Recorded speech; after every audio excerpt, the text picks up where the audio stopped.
¿Está? Vale, como queráis. Entonces, bueno, buenas tardes a todas. Estamos aquí porque creo que nos preocupa el tema del medio ambiente, que es el título de esta charla. Tengo que primero disculpar a un compañero que iba a exponer, que es Daniel, que no puede venir por problemas familiares. Entonces nos acompaña Juan Villarino de Orense, es el candidato al Senado y además pertenece al Comité Ciudadano Autonómico. Y Vicente Vázquez, que es biólogo, y bueno, luego ya va a decir concretamente qué toca exponer. No sé si me conocen los que están aquí. Yo soy Liliana, la secretaria del Círculo de Bayona, de Podemos, y un poco la sensación que tenía cuando venía caminando para aquí era por qué nos íbamos a juntar a hablar del medio ambiente. Creo que como ciudadanos a todos nos afecta el tema y nos preocupa, porque quizás lo que estamos sintiendo es que este sistema, tal como está montado, nos está poniendo en la encrucijada de ser nosotros los salvadores del planeta, con propagandas como por ejemplo la que estamos escuchando esta semana de la Junta, o propagandas donde, como en Holanda, por ejemplo, aparece una botella de plástico en la calle y de repente dicen, si no quieres que esa botella siga ahí en la próxima generación, tú puedes hacer algo, tú puedes salvar el planeta.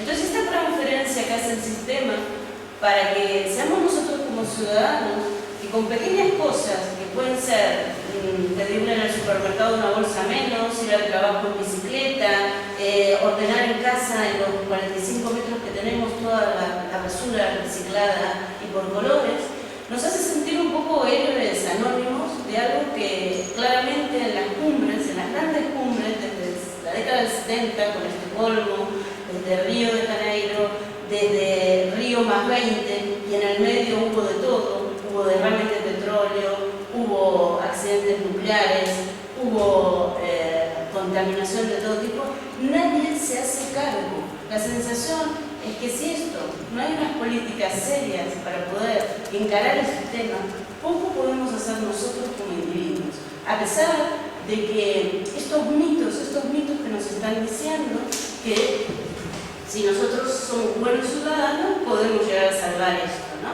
Entonces, de alguna forma, estamos como calmando nuestra angustia, ¿sí? Pero no llegamos a resolver nada. Y llegamos a esta encrucijada. ¿Qué se puede hacer? Yo no soy experta en esto, ni mucho menos, por eso hemos invitado a estos compañeros que den su aplicación desde el ámbito profesional y nos traten de ayudar a entender un poco qué es lo que está pasando en el planeta, ¿sí? Bueno, entonces te paso la palabra a Juan. Sí. Buenas tardes a todos, gracias por venir hoy aquí. El tiempo acompaña a estar en un sitio cerrado y se agradece, pero bueno, independientemente, muchas gracias. Yo quiero presentar un poco lo que Liliana ha llamado el sistema.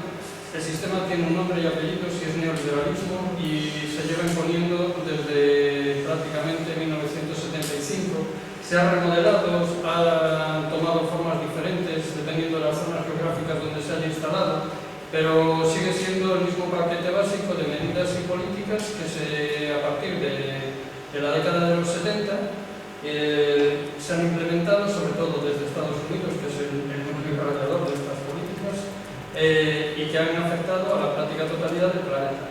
¿Qué sucede con el neoliberalismo? Que en principio, a pesar de ser una corriente ideológica básicamente economicista, tiene un alcance tan amplio que convierte todo lo que le rodea, todas las dimensiones de la existencia humana en dimensiones económicas. Y eso significa que todo va a llegar a alcanzar un valor económico. A partir de ahí todo es negociable, todo puede entrar en subastas, en plazas de acciones, los alimentos son mercancías que se pueden empujar, hay mercados de futuros derivados y otro tipo de plazas donde productos que entendemos que tendrían que estar más allá de las leyes de mercado, no es así, están incluidas y son tratadas como mercancías que se pueden comprar y vender. Ahora mismo, en el ámbito del medio ambiente, por ejemplo, tenemos la cuestión del agua, el agua dulce, agua potable, que es un bien que muchos de nosotros entendemos escaso y que tiene que estar súper protegido, pero el capitalismo no lo considera así. En este caso, la versión capitalista, que es ahora el neoliberalismo, como doctrina dominante ideológica, considera que el agua es un recurso explotable más, comercializable, y que no debe de estar enfocado ni protegido por lo público. Que debe ser una mercancía que debe de ser incluida dentro de los procesos de comercialización del mercado y que deben ser las empresas privadas las que tienen que gestionar ese recurso.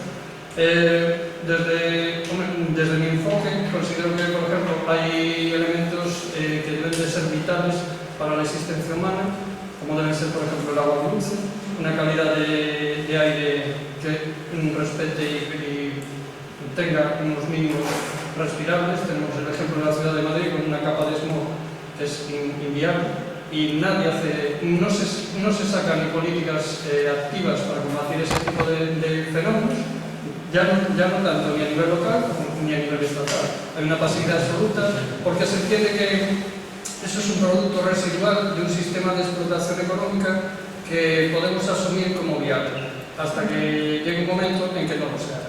¿Cuál es ese momento? Nadie lo tiene ponderado. Entonces, no se sabe, no tenemos un número exacto de cuál es el volumen suficiente de contaminación que el planeta Tierra puede asumir, a partir del cual no hay retorno.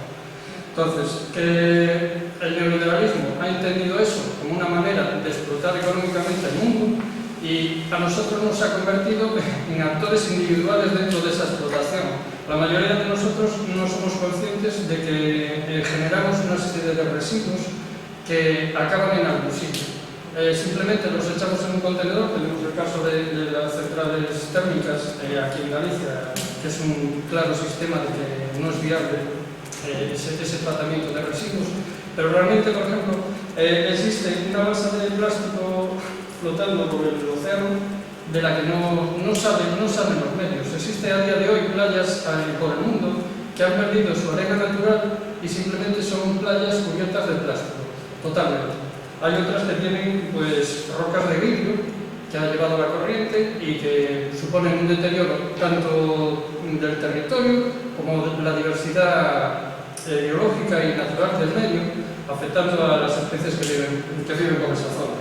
Después, entiendo que el factor ambiental implica que, por ejemplo, zonas que tendrían que estar protegidas por ser un recurso biológico para el ser humano, como podría ser la zona del Amazonas, considerada como un pulmón natural que proporciona oxígeno y regenera, aparte de asimilar su parte de CO2, de los procesos de contaminación, de la industria, del tráfico y todo eso, está siendo explotado con fines puramente mercantilistas, sin tener en cuenta, digamos, los porcentajes a partir de los cuales eso ya no va a ser posible regenerar.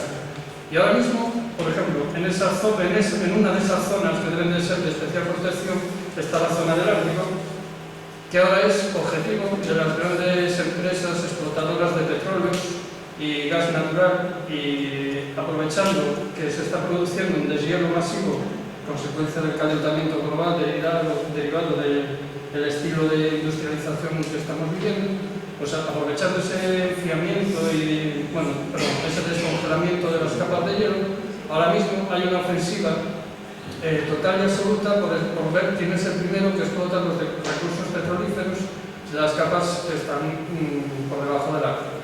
Entonces, ya no hay, la visión del neoliberalismo no permite la existencia de santuarios, que podríamos llamar así, da igual del tipo que sea, en este caso son medioambientales, pero vemos que culturalmente tampoco hay una ofensiva desde Estados Unidos, principalmente el mundo anglosajón, que arrolla todo lo que no sea una cultura anglosajona orientada básicamente a un ultraconsumo, lo cual es medioambientalmente insostenible.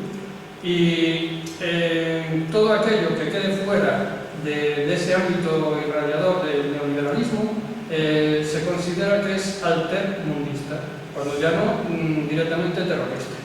Entonces, las opciones de cambio tienen que ir siempre a partir de la marginalidad de ese sistema. El sistema en sí mismo neoliberalista no permite una regeneración ni renovación por sí mismo, sino que se autorreproduce, pero en sus mismas características, manteniendo un núcleo duro independientemente de cuál sea la situación donde se cree. Por ejemplo, a partir de los años 90 hubo una expansión, básicamente a partir de la caída del muro de Berlín, que era un poco la Unión Soviética hacía de platillo de balanza para equilibrar un poco la hegemonía estadounidense, independientemente de lo positivo o negativo que pueda tener ideológicamente.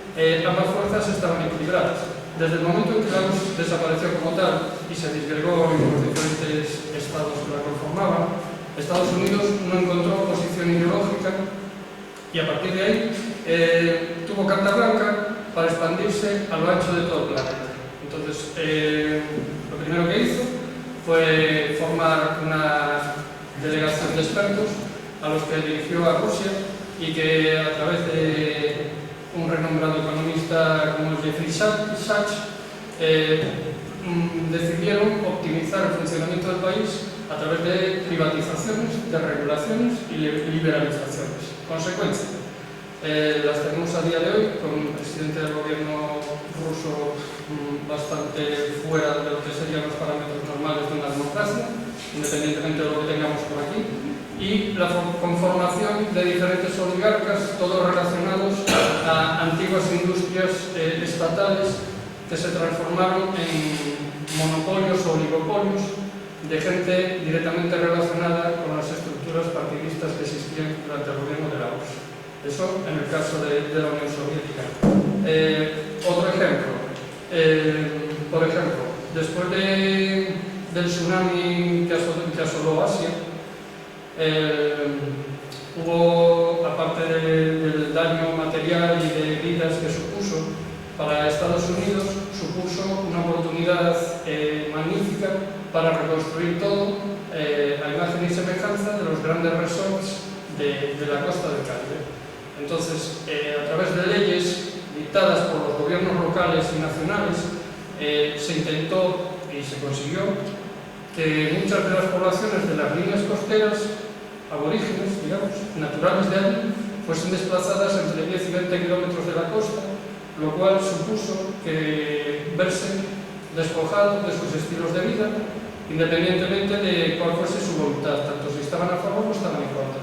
En lugar de sus viviendas habituales, lo que se construyó fue líneas de apartamentos y zonas turísticas para explotar el gran negocio que es el turismo mundial. Podemos repetir ejemplos, por ejemplo, Irak, que es la gran construcción, entre comillas, democrática de Estados Unidos, independientemente de cuál fuese la valoración del gobierno de Saddam Hussein. La invasión iraquí lo que supuso fue un despiece del Estado iraquí a favor de las grandes contratas y las grandes multinacionales americanas, muy directamente relacionadas con el gobierno invasor de ese país.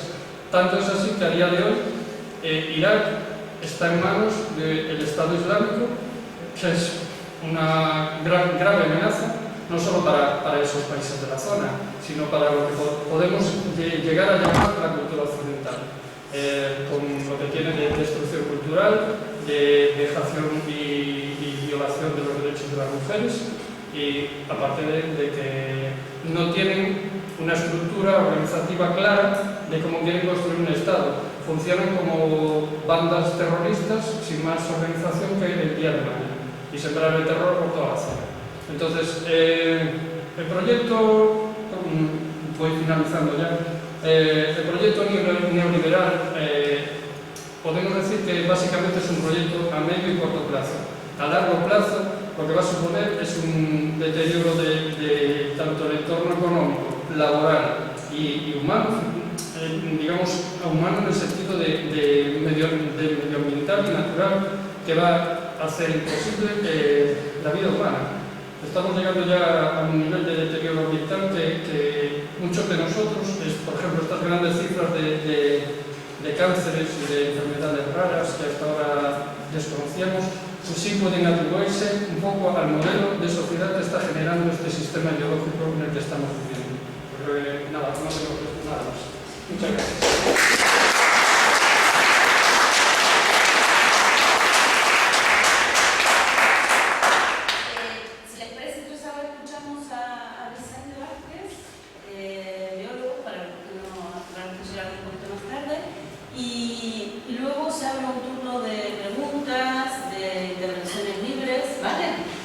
Podemos participar todos y sacar conclusiones colectivas. Si pones la primera diapositiva. Yo creo que me hace falta micro, ¿no? Pero ¿me escucháis bien atrás? Así me digo. Sí, vamos a ver. Esta, ¿verdad? Me presento en un minuto. No es suficiente más, que tenéis en mi página web. He trabajado 10 años, 12 años en pesca y agricultura. Terranova, Galicia, Noruega, Consejo de Pesca, Secretaría de Estado y algo para Bruselas. 16 años en industria farmacéutica. Y ahora pues acabo de crear una empresa hace 2 meses que se llama BioNTech Bioeconomic Development, desarrollo económico a través de la biología tecnológica. Entonces, el mundo de la pesca me es muy familiar porque mi abuelo fue pescador, fábricas de salazón, alguna industria que nos salva en la familia y actualmente pues industria de maquinaria y en este momento en la compañía estamos con un proyecto de biotecnología marina. Entonces, nuestra familia se ha estado muy vinculada al mar en distintos momentos y distintos niveles. Pasamos a la primera. Este es un libro que de la familia, Benigno Rodríguez, 1923. Es un libro que es el Diccionario de Artes de Pesca de España, un libro excelente. Entonces saqué una de las conclusiones realmente de este hombre. Y fijaros, esto es un poco largo, pero creo que vale la pena leerlo y empezar por él. Ayudemos pues a desarrollar nuestras pesquerías todas las personas que sintamos alguna afición por estas cosas, para que la acción del Estado sea más eficaz, puesto que no son solo las leyes las que pueden fomentar y desarrollar las pescas, sino las iniciativas de muchas personas particulares amantes del progreso. Pero sin olvidar que en todos los órdenes de la actividad humana es necesario un esfuerzo continuo y decidido, capaz de los más grandes sacrificios si se quiere conseguir un fin noble. Entonces vamos a ver rápidamente, tengo unos datos, cifras, que son significativos, de lo que ha sido el desarrollo de la pesca en España. Y después pasamos a temas americanos. Entonces, el problema de la Unión Europea de la pesca es que somos muchos, importamos pescado a la Unión Europea, aparte que tenemos, entonces hay una sobrepesca en casi toda la costa atlántica europea, casi toda, excepto en la zona de Gales y las zonas de costa de Noruega. Entonces, ¿qué buscamos? Los biólogos y la Unión Europea y los países de la Unión Europea buscan un rendimiento máximo sostenible a largo plazo. Dicen que si pescamos, haya siempre pescado, pero que si se mueven los barcos pesquen y que no vayan de rasero. Mitigar el efecto negativo de la pesca sobre el medio ambiente. Las artes de pesca a veces son muy agresivas con los fondos marinos y con otros pescados que no se pescan o que entran en descarte. Entonces se intenta realmente mitigar de la forma mejor posible ese problema. Es fundamental la calidad de vida de los pescadores. Yo recuerdo en los años 90, trabajando en Terranova, mareas interminables de pescado, de pesca de certamen de los pescados de 4 meses y medio. 25 grados bajo cero, pesquerías en invierno. Entonces, después, igual que los pescados a partir de 3 meses, pescando en barcos de pesca en aguas oceánicas, pues su cerebro empieza a funcionar de forma distinta. Problemas psicológicos, sobre todo si llevas 2 años a lo largo de la misma pesca. Y obviamente la seguridad alimentaria, desde el punto de vista del mercado, es fundamental para el consumidor, porque al final se pesca para comer. La siguiente diapositiva. Sí, perdón. Vamos a ir hablando de soluciones, pero la política pesquera de la Unión Europea es clara, no más incremento de flota pesquera. De hecho, se va a hacer desguace, es decir, se está desguaceando continuamente barcos, para recuperar las pesquerías, la acuicultura, la reutilización, como es en los descartes, la economía circular y otros. Entonces, España, pues España en lo que es captura y prudencia de la flota es de la mayor de la Unión Europea, así de claro. El empleo en agricultura, España son 6.631 personas dedicadas a tiempo total, sumando las horas de tiempo parcial.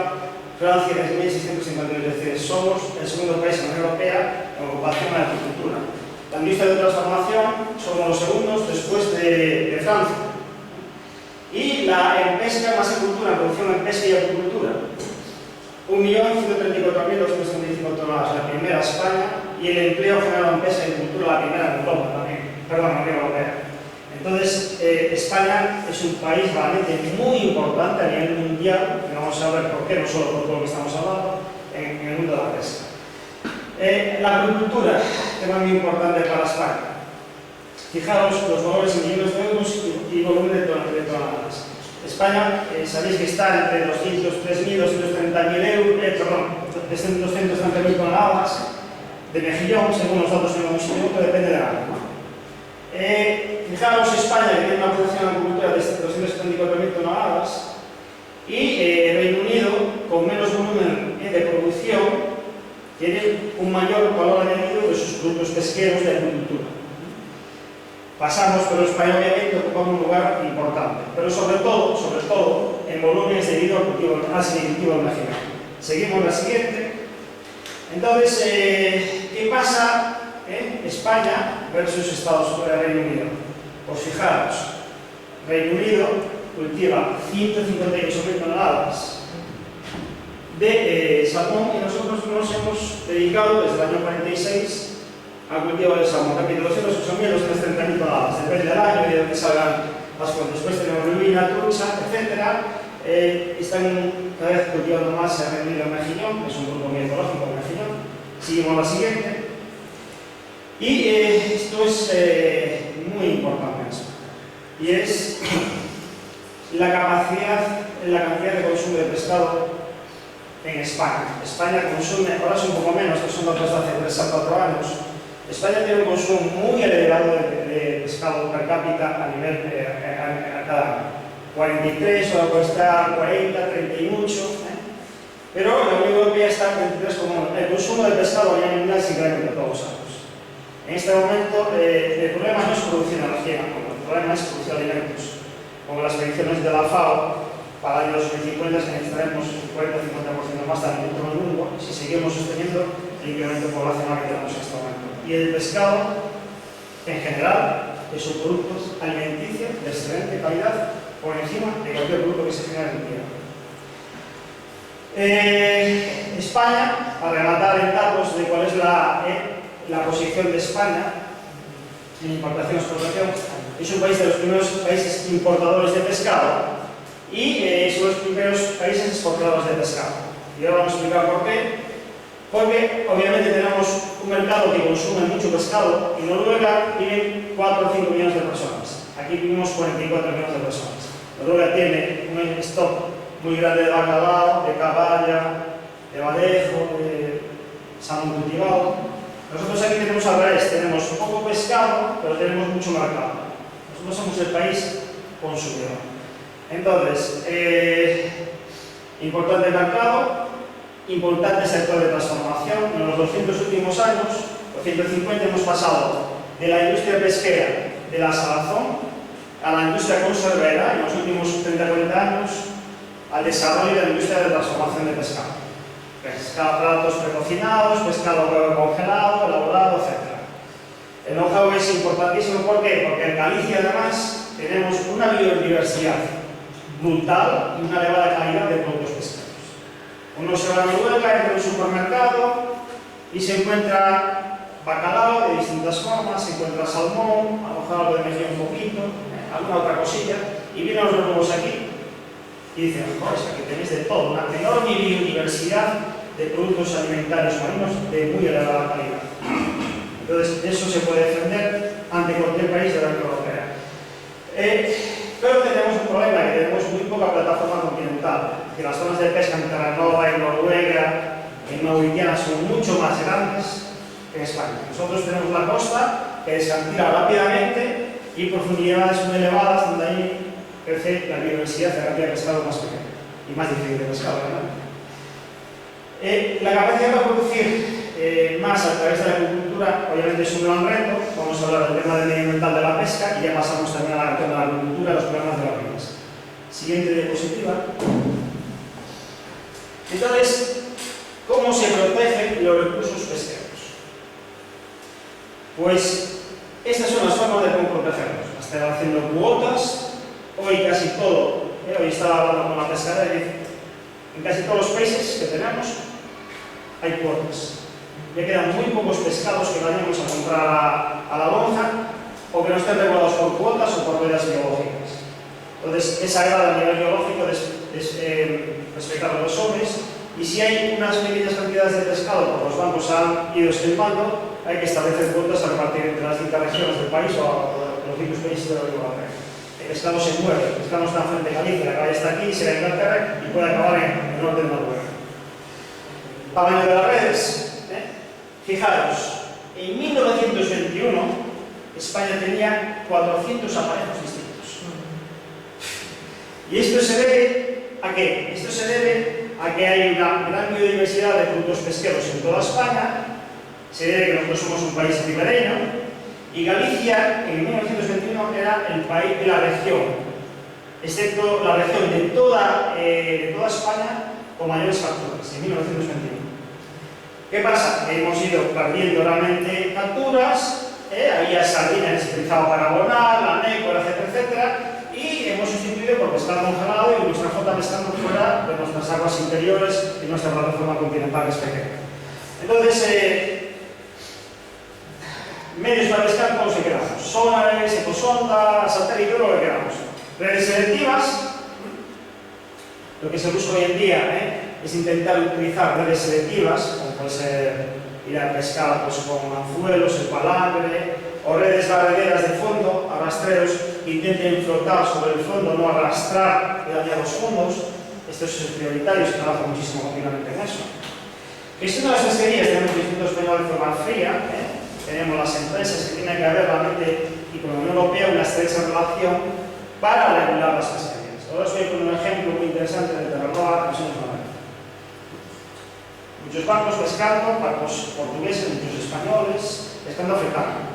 Los barcos canadienses amarrados por paro, porque no había bacalao. Entonces, los españoles siempre protestando, oye, mira que este pescado que esté por este y tal, porque claro, la cuota no me coincide, o esto no sé qué y tal. Entonces, engañan a matos. Llega el gestor de Madrid y de Bruselas y dice, joder, pero esto está pescando aquí poco flipando. Pero están pescando raya, no sé cómo, no sé cómo. Entonces, al jugar y no ver las cifras, al final, el que está ahí sentado en una oficina dice, ostras, esto por sentido común, porque la vida al final, sumar y multiplicar que está escrito es fundamental, es lo básico para todo. Dicen, esto no coincide, pues cada vez menos cuota de fletar por pesca, lo que sea, ¿vale? Entonces, eso ha pasado mucho en la pesca. La pesca ha pasado que ha habido, a veces, mala gestión de las pesquerías, mala relación, a veces con el armador, los barcos, eso ha ido evolucionando y mejorando. Hoy hablamos de los institutos de ortografía y de los informes científicos son fundamentales para establecer cuotas en la Unión Europea. Los descartes. Yo estuve trabajando en barcos donde hace 20-30 años enormes cantidades de pescado que se pescaban en la mar. Sigue pasando hoy en día en bancos canarios, de Canarias, etc. Es decir, no se reutiliza, que a veces mejor obviamente, la masa muerta que se pesca para alimento, cuando es un alimento de proteína marina de excelente calidad. Entonces, todo lo que sea mejorar la utilización de los descartes y preparar los barcos para eso es fundamental. Y la economía verde circular, que está empezando a apoyar la Unión Europea, se basa en, si yo tengo una fábrica en Galicia que procesa pues, toneladas, como puede ser ahora, de atún, el atún, como ciertos pescados como el bacalao, tiene por debajo de la piel pues, una gelatina que se puede utilizar colágeno, etc. Entonces, hoy por hoy os podría enseñar por ahí.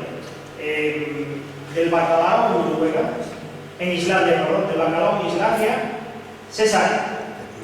Se utiliza la piel para calzado, debajo de la piel la gelatina para colágeno, para la industria farmacéutica, el hígado desde hace tiempo para aceite de pescado, la carne ya sabemos, las vísceras para enzimas y las cabezas y la espina para la víscera, etc. Todo, absolutamente todo. Hoy en Islandia, porque es un país que tiene que utilizar todos sus recursos, porque tienen pocos y lo único que tiene es el sector básicamente, el sector pesquero.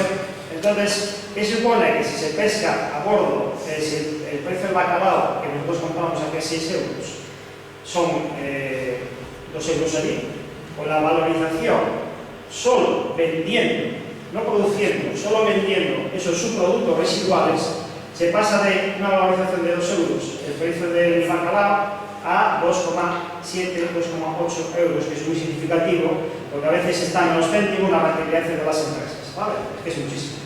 La siguiente, bueno, perdón. Entonces, al final, el objetivo en el mundo de la pesca está muy bien definido y es siempre aumentar el beneficio de la actividad de forma sostenible a medio y largo plazo. Y no hay más, es decir, está todo más inventado y cada vez todo más modificado. Sigamos. Bien, hoy vamos a nuestro entorno local, regional, de Galicia, y vamos a hablar de una actividad que es básicamente extractiva.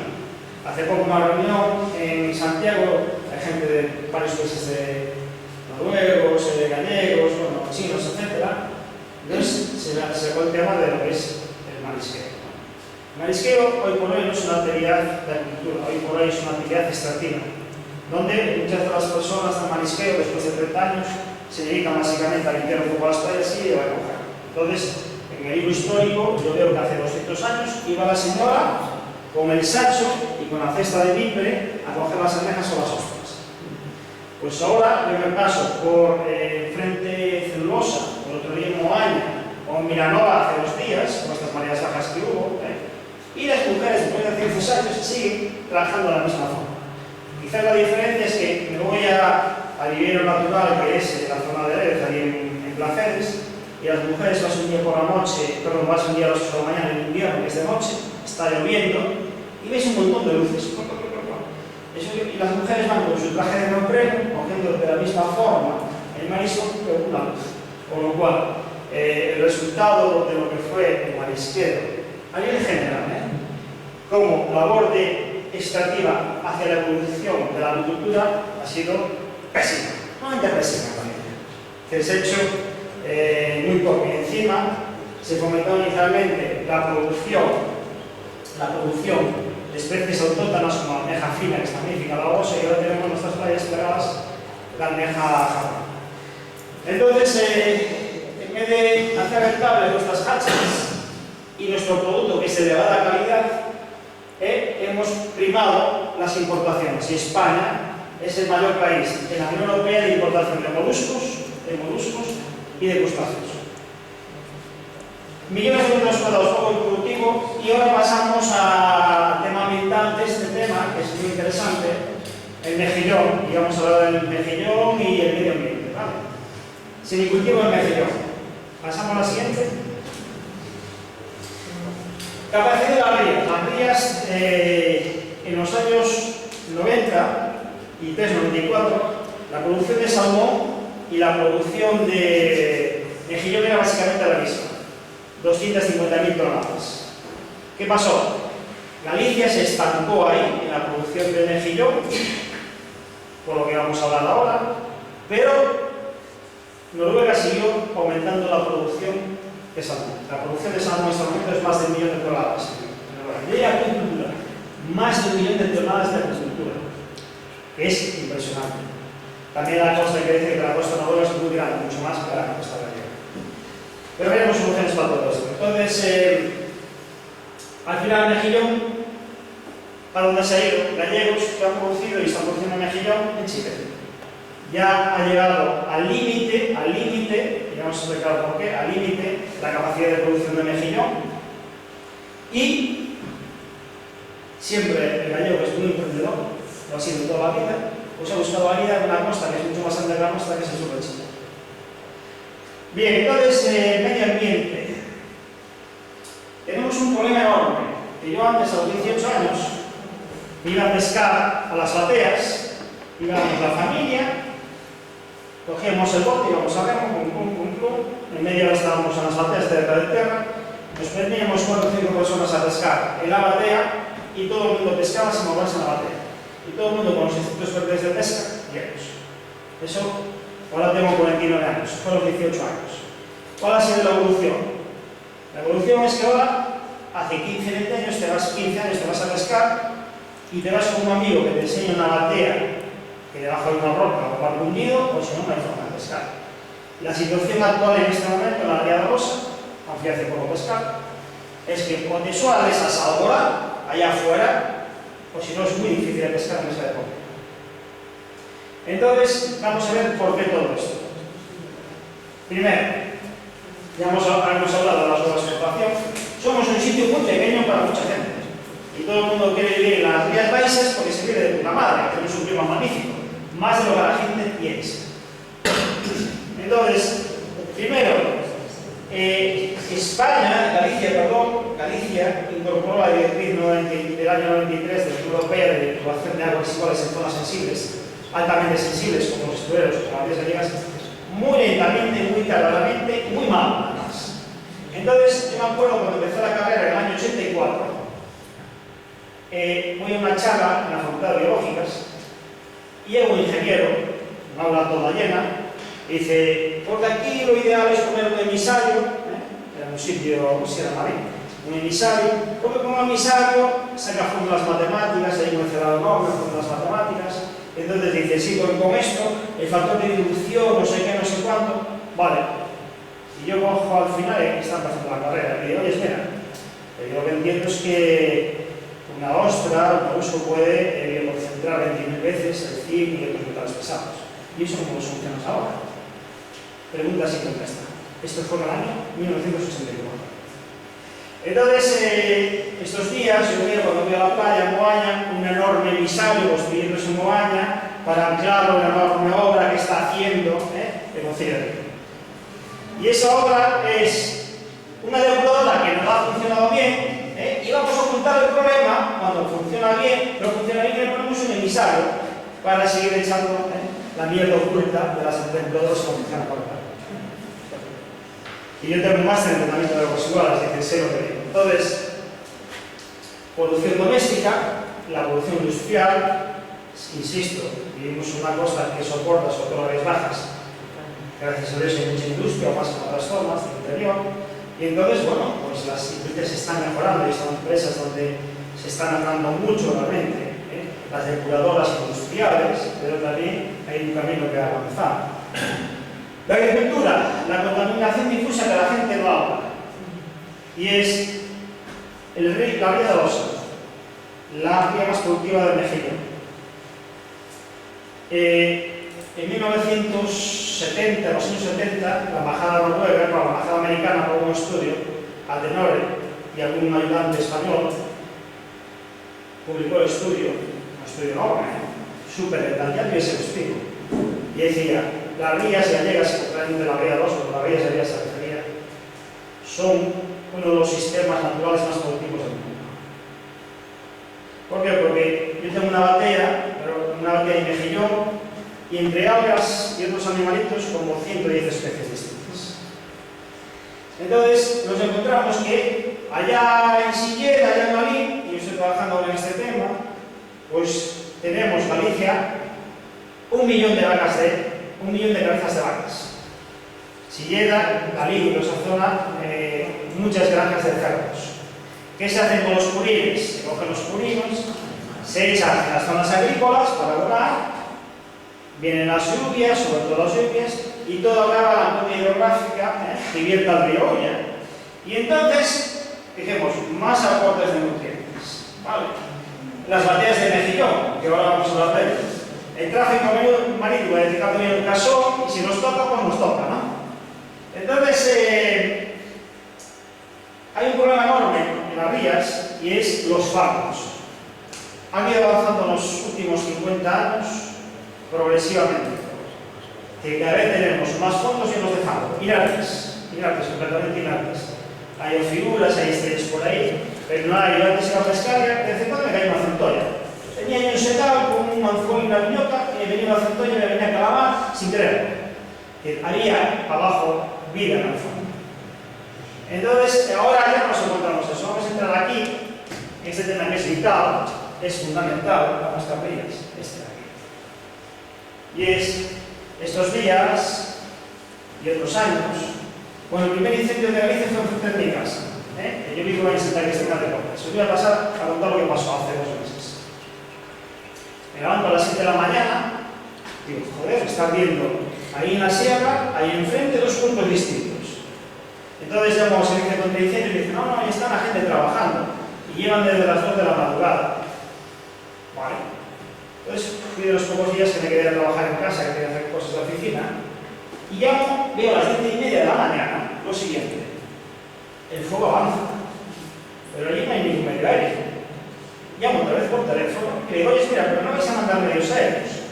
Y me contestan, bueno, nosotros ya sabemos lo que tenemos que hacer. Y yo, sí, pero esto llega a algunas casas. Entonces, al cabo, estos datos reales míos, al cabo de 40 minutos, llegan 2 hidroaviones, 2 Canarias de Santiago y 4 helicópteros, que vale la hostia de dineros. Entonces, señores, si el fuego se inició a las 2 de la mañana, el primer incendio de toda Galicia, porque ustedes nos mandan medios aéreos a las 7:30 de la mañana cuando es de día, y esperan a las 10:30 cuando el fuego ha avanzado. Menos mal que un día con poco viento. Entonces, al final, os llevo esto para lo siguiente. Por cada hectárea perdida de tierra se transforma entre 25 y 50 toneladas de suelo orgánico que llega a las vías. No sé si algún día fuisteis a un río, al Verdugo o tal, después de los incendios, y baja algo de ahí, materia orgánica que no os podéis ni imaginar. Entonces, entre los biodepósitos de mejillón, de alta densidad de mejillón, y sobre todo por los incendios, que tenemos fondos cada vez más anegados de fango, y a su vez tenemos que las baleadas vermellas están fantásticamente, porque aportamos nutrientes de los acuarios costeros, le aportamos comidita del bosque. Daos cuenta que esta cifra, en un bosque normal sin incendios, esta cifra es máximo 1 tonelada, y nosotros con los incendios entre 25 y 50 toneladas. Entonces, el año pasado hubo una enorme preocupación en el sector mejillonero, porque no se podía trabajar mareas rojas y mareas rojas. Hubo empresas que solo trabajaron 4 meses, eran los coceros de Murcia, 4 meses, en 12 meses. Claro, si nosotros no tenemos una visión holística e integradora, que es lo que tiene que tener la administración, ¿de cuál es el problema real? El problema real es que, lo que acabamos de poner los datos, somos los primeros productores de mejillón de Europa. Pero no tenemos una visión holística, contemplando todo a vez, o si no, según ahora las granjas que yo visito, está aumentando en los últimos 3 años las temperaturas medias, porque las asisten todos los días a la temperatura del agua. O mejoramos esto, o serán imparables en las mareas vermelhas. Y no hay más. Es decir, yo no puedo parar una enorme masa de agua que hace acuario durante varias veces al año, primavera y verano, no puedo parar, eso es imposible parar. Pero yo lo que sí puedo parar es mejorar todo esto. En Francia, desde el año pasado, está prohibido utilizar los purines de cerdos para fertilizar los campos si no tienen un pretratamiento menor. Así de claro. Entonces, la ventaja de España es que está en la Unión Europea. Y la Unión Europea nos lleva años de adelanto en muchas cosas. Simplemente España, aceptando en muchas cosas, no en todas, lo que dice la Unión Europea en temas ambientales, España mejoraría muchísimo. Pero si lo que queremos hacer es ocultar nuestros problemas a través de tubos submarinos, si vais allí a Vigo y veis cómo están perforando así, una tuneladora, que no es una coña, eso va a llegar a la hostia.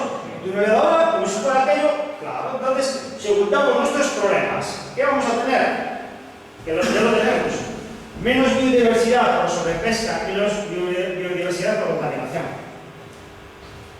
Insisto, la calidad de los productos pesqueros gallegos Yo los considero excelentes en el contexto europeo. Entonces, para acabar, pasamos ya. Para acabar, bueno, yo creo que la acuicultura, vamos resumiendo, fijaros en la poca producción de acuicultura que hay en España. Hemos hablado de 220.000 toneladas de terminario de mejillón, estamos en Mina aquí, estamos en Dorado aquí, en Dorado allí, Lenguado aquí. Entonces, somos Vigo, el año pasado importó más de 500.000 toneladas de productos pesqueros. Y la producción nuestra de acuicultura es ridícula. Pero los noruegos producen más de 1 millón de toneladas de salmón en Noruega. Bien, sigamos. Entonces, ¿cómo aumentamos la productividad? Aquí es, ¿cuáles son las soluciones? Porque los problemas más o menos se pueden conocer, pero el problema es ¿cómo aumentar? ¿Cómo buscamos soluciones para esto? Entonces, el tema, obviamente, las aguas residuales pasa por tanto industrial como aguas residuales urbanas por sistemas de tratamiento eficientes de aguas residuales. Mira, daos cuenta que el programa de la GRAS, el de los olores, en el año 1987, yo estaba en Madrid en depuradoras, y las depuradoras no olían las depuradoras en 1987. Las depuradoras tenían una cúpula en las zonas productoras de olor, en los campos acidados, en los decantadores, tenían cúpulas en 1987, y no había ningún olor. Y en Madrid se vierta los ríos de agua residual. Si aquí la mentalidad de los ingenieros es mala, ya lo hace el agua de mar, ya depura. Entonces, ahora ponemos aquí el otro vídeo. Es un vídeo que se va a presentar cuando el Congreso de Agricultura en Noruega, con un socio, bueno, un colaborador nuestro. Es una persona muy importante en el mundo de la agricultura. Se va a presentar dentro de los días en Noruega. Entonces vamos a pasar rápido, porque además esto es un tema muy privado. Os quiero poner, pasa rápido. No, esto, pasa para atrás. Pasa para atrás. Atrás. Esto es la granja de Pescanova, ¿vale? Que tuvo problemas en Portugal. Fijaros esto es esta granja. Esto es una industria con distintos niveles, ¿vale? Esto es un pasillo que está en el aire, más abajo hay niveles. Pasamos la siguiente. Fijaros los niveles aquí, esto es un esquema, puede llegar hasta 8 niveles, y estos son biofiltros. Biofiltros son para... Este tiene un sistema de recirculación de agua de un 90 al 95%. Fijaros lo que os acabo de decir, es decir, entra el agua en el sistema de agricultura y a través de los biofiltros bacterianos se está reutilizando el 90 al 95%. Eso es una enorme barbaridad. Sigamos la siguiente diapositiva. Esto es en Holanda. Mirad los niveles, 1, 2, 3, hasta 8 niveles en aves industriales. Pasa, para aquí. Conseguimos, esto es se pesa en aguas frías, en Noruega y en Terranova. Esto es un pez de este tamaño, es un lorcho gigante, se llama wolffish. Es un lorcho que vemos en la España, pero es así. La densidad que se consigue por superficie, hay 8 niveles, por superficie son 40 kilos por metro cuadrado, multiplicado por 8. ¿Vale? Siguiente diapositiva, siguiente, para. Y ahora están trabajando en el mismo sistema, de que haya más velocidad de corriente y el pescado siempre está nadando. Como uno está en una piscina pequeñita y el buen motor, o se va al SIN, al río a nadar, al niño, y se pone a nadar en contracorriente en zonas bajas y siempre está en el mismo sitio. Y tú estás haciendo deporte, pues aquí lo mismo. Entonces, puedes cerrar eso. Entonces, la conclusión es que hay que dejar, yo lo tengo muy claro, ya tenemos autopistas, tenemos trenes de alta velocidad, se invierten cientos y cientos de millones en todo eso, pero España y Galicia es un enorme importador de pescado. Tenemos que ponemos a producir. Entonces, la historia de la pesca puede ser 200, 250 años, la historia de la agricultura marina puede ser como 40 años en España, más o menos 40, 45 años. La historia de las granjas de aves y cerdos también tiene muchos años. Entonces llega el momento, lo que hay que hacer es invertir en la agricultura. Puede ser en tierra, puede ser offshore, entonces hay soluciones. Es decir, lo que no podemos hacer es seguir realmente teniendo las manos así sin ver lo que pasa fuera de nuestro país, porque los demás países avanzan. Y una de las proyecciones será en el norte de Portugal. Bueno, pues nada, estamos a vuestra disposición para las preguntas que queráis.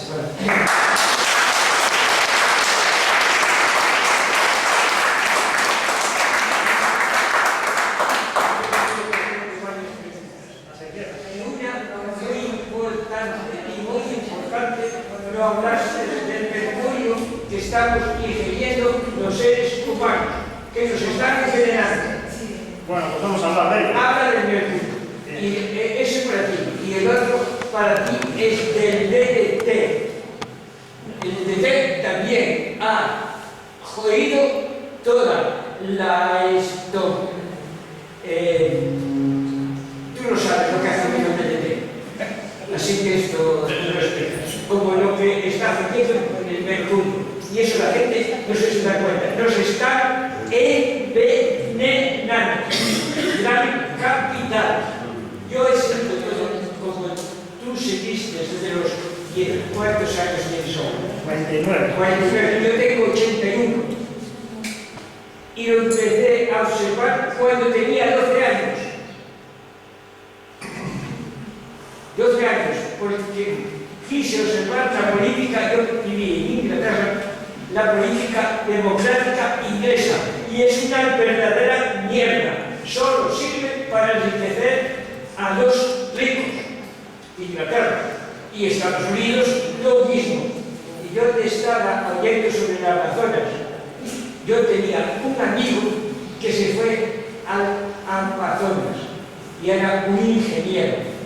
Y me dijo que voy al Amazonas porque vamos a hacer, no me dijo que iba a hacer una explotación maderera, me dijo que iba a educar a los brasileños que estaban en el Amazonas, que no tenían calzado, que no tenían vestido y que estaban en las aldeas, y eso lo sabemos esto todos, porque no necesitaban ni calzarse ni vestirse, porque tenían toda la comida a mano. Y fueron esta gente, un grupo barcelonés multimillonario, y fue a joder media Amazonas. Y cuando vino, yo le dije, eso vas a saber que no vais a hacer lo que tú dices. Y dice, sí que vamos a hacer, porque este grupo es un grupo que no quiere enriquecerse. Y yo, pues bueno, cuando vengas de allí, me lo cuentas. Pero cuando vino de allí, me lo contó. Yo ya lo estaba esperando. Y me empezó a decir, hemos hecho grandes cosas. Y le dije, mira, para. Tú no estás hablando como un hombre de negocios, estás hablando como un amigo. Cuéntame lo que habéis hecho. Dice, arruinar el Amazonas. El arruinar el Amazonas, porque fuimos a educar a los indios que estaban allí, a enseñarles cómo tenían que comer, cómo tenían que beber, y lo que le pagábamos se lo gastaban. Era para nosotros otra vez. Fue el desastre. Bueno, ahora no sé por qué podría ser. Aún tenía muchas, yo te digo, del mercurio, porque no hablaste del mercurio. Pero vamos a hablar ahora, si me lo permites. Bueno, pues habla. Vamos a ver, el mercurio está más conocido, vamos a hablar del mercurio en las rías y del mercurio en el mar. Sí.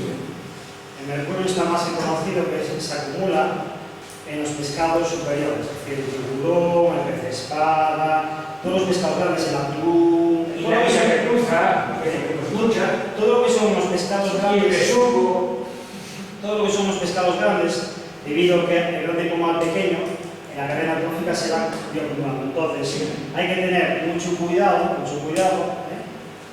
Fue el mercurio, bueno, ahora os explico un poco el tema del mercurio, porque hay mercurio normal. Entonces, pero el tema es que tenemos que evitar consumir de forma abusiva tunios, pescados grandes como pez espada, tiburón, etc. Eso es lo que hay y es lo que tenemos, ¿no? Entonces, ¿qué pasó? El ejemplo del Nosa, yo conozco el Nosa, estuve allí. Cuando estaba estudiando, pues fui allí a hacer una visita, ¿no? autorizado las plantas de producción de cloro para las cadenas electrolíticas, los electrodos, para producir cloro. En este momento, le digo a fecha de hoy, porque estoy en una empresa multinacional hace unos días por este tema, por este tema no, fue por otro tema, pero coincidió. Ya hay sistemas que, si queremos seguir manteniendo la actividad de la planta, produciendo cloro, se puede evitar ya la utilización de mercurio. Es decir, ya hay otro sistema distinto, sueco además, para producir. Entonces, ¿qué ha pasado? Que en la vía de Pontevedra, que es donde está el complejo de masa celulosa, pues ya hace como 20-30 años se estudió la cantidad de mercurio en los alimentos y en los moluscos, porque son nacionales de extracción de moluscos.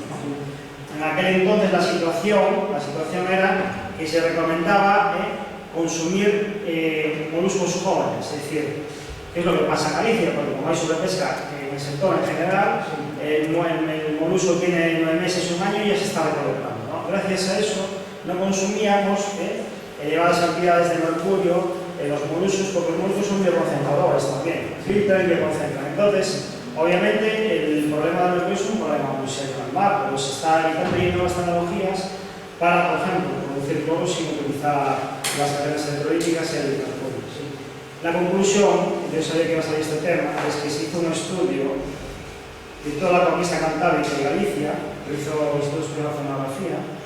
Entonces, claro, yo lo vi en diciembre del año pasado, y la situación en las rías, lo digo sin un poco de nombre, la ría 2 estaba bastante bien, excepto en unas zonas de sedimentos de carne debido a las pereteras de Padrón, pero la situación de mercurio buena en general, la situación de la ría Nosa no es de las peores, es bastante buena, bastante buena.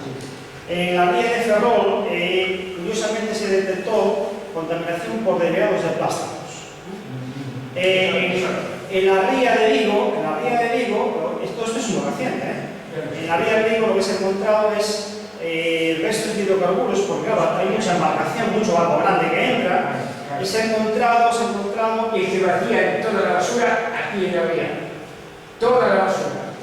Se vacía los barcos esos que tienen esto con turismo. Eso no viene en los periódicos. Efectivamente, entonces, puede ser esa la explicación. Y a su vez, se encontró también restos de patentes, las patentes de los barcos, la pintura, entonces que creo que tiene plomo, no estoy seguro, creo que tiene plomo. Bueno, hay varias patentes ahora, eso evolucionó también, ¿no? Entonces, eso es lo que se encontró. Entonces, después hay temas muy puntuales, ¿no? Y es la situación podría ser peor. Y sobre todo a mí lo de la vía de Vigo me llamó la atención el tema de la influencia del tráfico marítimo en el tema de hidrocarburos y el tema de las patentes. Claro, siempre hay mucho barco, Bueno, hay biodegrada. quiero que, si no, escuchen varias preguntas aquí muy importantes. Las mareas rojas. Espere que contesta él, Después aquel señor y después volvemos así. Pues íbamos turnando. ¿Y hay otra señora? Allí la Si no, o acumulamos 3 preguntas y eso contestan. Exactamente. No vamos repartiendo las preguntas, porque acá el señor también quiere preguntar. Entonces le contesta a lo de el DDT. Sí, vale. Bueno, con el DDT va a pasar lo mismo que está en proceso de pasar con un montón de sustancias que ahora mismo se están comercializando. O sea, ¿qué ocurre? Volvemos a lo de siempre. Estados Unidos tiene un sistema de legislación que funciona al contrario que en Europa y que implica que allí hay que demostrar que un producto que se está comercializando es dañino. Entonces, hasta que no se demuestra eso, el producto está a la venta, independientemente del daño que pueda causar, tanto a nivel ambiental como sanitario. Eso es independiente. En Europa, la legislación funciona al revés. Primero tiene que pasar unos estándares de calidad, donde se demuestra que no es dañino ni para las personas ni para el medio ambiente, y a partir de ahí se comercializa. Problema que no lo hemos tocado aquí y que quizás sí tendríamos que tocar. Ahora mismo se está negociando un tratado de libre comercio entre Estados Unidos y Europa, la Unión Europea, que una de las condiciones que están sobre la mesa es que se produzca una equilibración de estándares de calidad, digamos, de los productos en beneficio de los Estados Unidos. Con lo cual, aquí Estados Unidos tiene una lista de productos dañinos que no llega a 20 y Europa llega a un ronda los 200. Entonces, ¿qué supondrá eso? Que productos que aquí no se están comercializando porque se consideran que puede provocar enfermedades en las personas o ser dañinos para el medio ambiente. A partir de que se firme ese tratado, sí serán comercializables como productos, como los productos que ya son americanos. Por eso, en el tema tanto ambiental como en otras muchas dimensiones de políticas y laborales y demás, el TTIP está planificado para rebajar totalmente un conjunto de estándares que a día de hoy, gracias a las políticas europeas de la trayectoria keynesiana del estado de bienestar, han alcanzado unos niveles que en Estados Unidos nunca han tenido. Entonces, este tratado, TTIP, supondrá una brecha a partir de la cual todos esos estándares que ahora disfrutamos aquí se irán a la mínima. Por ejemplo, tú comentas lo del cloro. Has comentado las industrias de producción alimentaria estadounidense, para prolongar la vida de los productos que comercializan, bañan, por ejemplo, el pollo, lo bañan en cloro.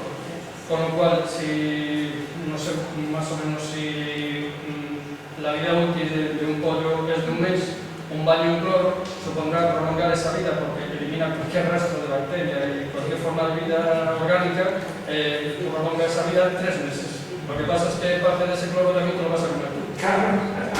Entonces, va un poco los servicios por lo mismo.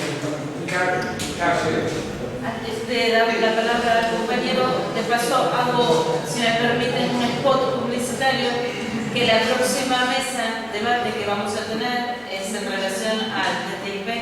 Entonces, para los que están aquí, que también a propaganda, ¿sí? Entonces, ahora el compañero. Desde que se ha sobrepescado en todo el mundo, se ha visto, se plantea una alternativa de los cultivos marinos. Sin embargo, ¿cuál es el límite? Lo digo porque está generando en algunos países graves problemas medioambientales también. En Centroamérica, países como Honduras, por ejemplo, que el agostino es un monocultivo de agricultura que tienen ellos ahí, porque precisamente está causando gravísimos problemas medioambientales. Quiero decir, ¿cuál es el límite? No está tan claro, creo, que la solución a la sobrepesca, conciliándolo con el incremento de consumo de pescado, que hace suponer que va a haber demanda creciente en todo el mundo, no está claro que sea la agricultura, o sí, no lo sé. ¿Cuáles son los límites? En algunos países, como digo, están creando gravísimos problemas medioambientales, por lo tanto, aquí es donde hay menos controles. La cuestión es, entonces... Sí, te voy a... Pones una diapositiva que no ve, pones otra vez la presentación. Sí, voy. La primera, ¿verdad? Sí, la primera.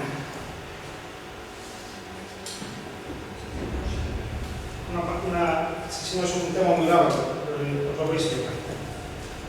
Sí.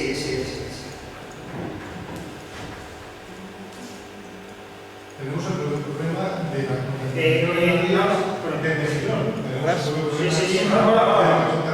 Aquí. Vamos a ver. La mayor producción de agricultura del mundo está en China. Está en China porque el mayor producto de agricultura es las carpas. Las carpas en el interior, la gente para habituarse de pescado tiene enormes lagunas donde se cultivan carpas. ¿Vale? La carpa es un herbívoro. Nunca se puede generalizar. El langostino es un herbívoro también. El mejillón es un herbívoro. Entonces, yo hice un estudio que ha sido muy bueno. Trabajé en contacto con la Universidad de Stirling en Escocia, que es la mejor en Europa, con Rubén. Y trabajé en el mejillón. Trabajé en el mejillón en la Costa de la Morte. No sé si conocéis Camarines Musía, la señora que... Pues ahí había unas vertidas altamente productivas, brutalmente productivas. Pero no tenían de longitud, no en metros, no tenían 20 metros, porque tampoco daba zona para profundidad. Entonces, desde el punto de vista ecológico, con el menor impacto ecosistema siempre es intentar producir herbívoros en la agricultura. la almeja, la almeja japonesa es un producto muy producido en el mundo también, y es un agricultor. Si yo produzco pescados o con salmón, necesito pescar pescados pequeños, recurrir a las pesquerías, por ejemplo, de Perú, 12 a 14 millones de toneladas de arena y tal, para elaborar los piensos, para producir pescado, ya sea salmón, ya sea lenguado, ya sea dorada, etc. Entonces, hay un concepto filosófico. Entonces, vamos ahora, como tenemos un mejillón y tenemos la cuestión, lo que preguntaste, vamos a ver. ¿Qué ha pasado? Que efectivamente, zonas preciosas de Manglar, yo estoy en Costa Rica, en zona de Manglar, en el río San Juan, que es el límite entre Nicaragua y Costa Rica. Precioso. Tuvimos un viaje, mi mujer y yo, no había nadie. Estuvimos consultados en nicaragüenses, en la frontera, para tener impuestos, etc. Entonces, en Manglar es algo extraordinario. ¿Qué ha pasado? Que para cultivar la costilla se ha requerido en muchas zonas del mundo, Hispanoamérica, Asia, estas zonas húmedas que han convertido en lagunas artificiales para cultivar la costilla. Vivir los datos de la costilla hace unos 2 meses. El agostino se ha colapsado en estos países, han tenido al menos problemas de enfermedades hídricas y no hídricas. Porque no es tan fácil coger, yo tengo una laguna y le meto, y vuelvo a hacer otra con una excavadora y tal. Entonces las enfermedades se difunden en el agua muy rápidamente. El langostino, esta tecnología que se acaba de poner, hay una nueva patente para cultivar langostino, es una patente de Texas. Yo trabajé en el tema este de cultivo del Cypripus, yo trabajé en eso hace 15 años en transferencia de tecnología. La persona que es el líder de eso inventó eso, es un amigo mío, que es Barbuego. Y entonces se dio charlas en Estados Unidos y los americanos han desarrollado la tecnología, en base a esto, superficies, naves industriales, para cultivar la langostino a alta densidad. Con lo cual, ya nos evitamos el problema de destruir los manglares y cultivamos el langostino, que es un individuo herbívoro, y tenemos la producción de proteína aquí al lado de Madrid. No sé si lo sabéis, hay una granja de langostino en el interior. Es más, ya se puede producir en el interior, en agua dulce y agua salada, lo que queramos. Porque además, como el sistema de recirculación os comenté, sí. Pues entonces el impacto ambiental, sobre todo en herbívoros, que no depende de la extracción de la pesca, se minimiza muchísimo. El tema ambiental, esta planta son de 450 500 toneladas, ¿no? Esta que he puesto aquí, de Wolfish o otros cosas. Lleva biofiltros, entonces en los biofiltros se retiran las sustancias sólidas y las bacterias intentan degradar el amonio de las excreciones de los peces o animales en nitratos, ¿no? Después eso, bueno, es un sistema de recirculación, se echa muy poco al medio, son un 5-10%, por lo cual la contaminación es mucho más pequeña, pero a su vez eso puede hacer otro tratamiento y eliminar prácticamente los fosfatos que pueden haber ahí. Con lo cual, estos sistemas de cultivo, el SIF, que se basa en lo que es el cultivo de niveles hipertensivos con los biofiltros, funciona fantástico y cada vez se ha validado con el ecuado y con el rodamaño, se está validando ya finalmente con el langostino y será el futuro, pues el futuro de Galicia realmente a la agricultura. Es una opción enorme. ¿Válida dentro de la ría una factoría de esas? Sí, porque tú estás, por eso es muy importante cuidar la calidad del agua de las rías. ¿Por qué? Porque yo estoy aquí en Bayona, que tenéis buena calidad, estáis aquí en la boca de la ría, ¿no? O estoy, yo qué sé, en la Isla de la Rosa, o estoy en Ribeira. Entonces, la tasa de bombeo es muy pequeña.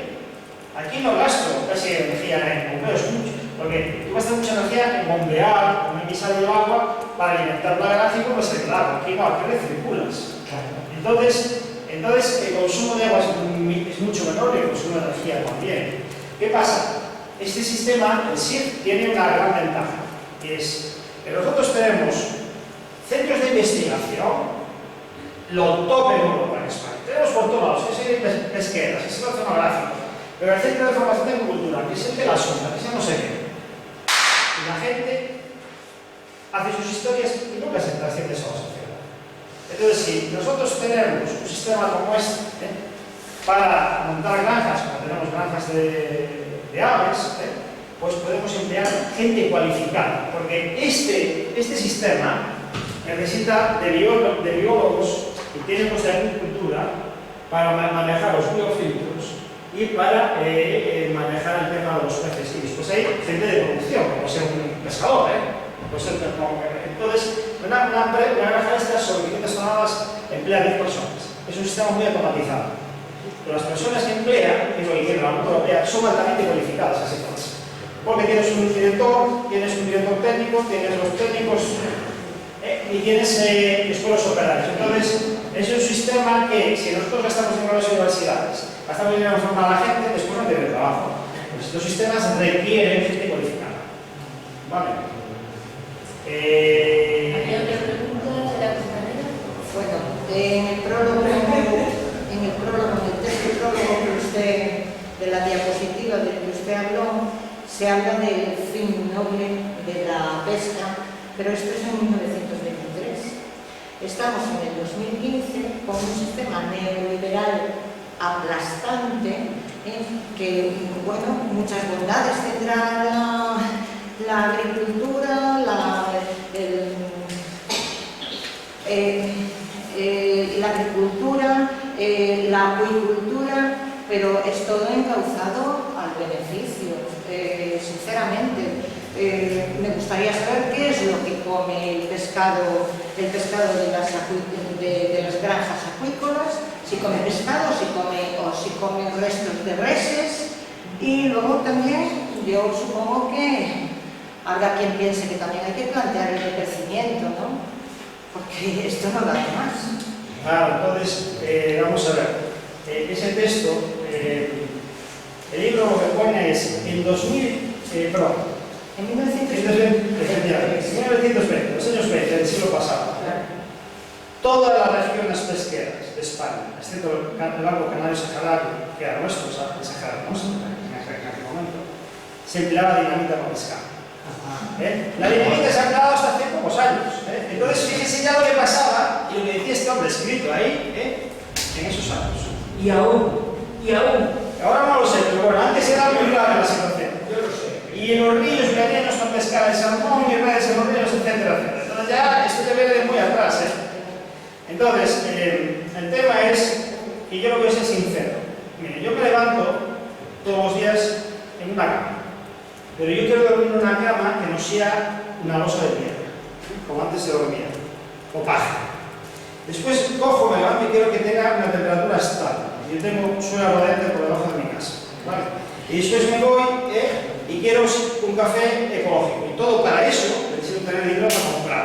Así de claro y sencillo, porque la vida es así.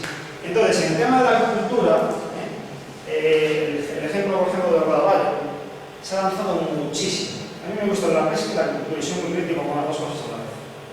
Además, trabajé en marcos de pesca y yo pasé por Azores, se pescaba bonito a palangre y yo lo comía. Fletán, blanco y todo lo había por ahí. Entonces, el rodaballo, de lo que era antes, hace 30 años, a lo que es ahora, ha mejorado muchísimo en calidad. Pero muchísimo. Los piensos han mejorado muchísimo. Entonces,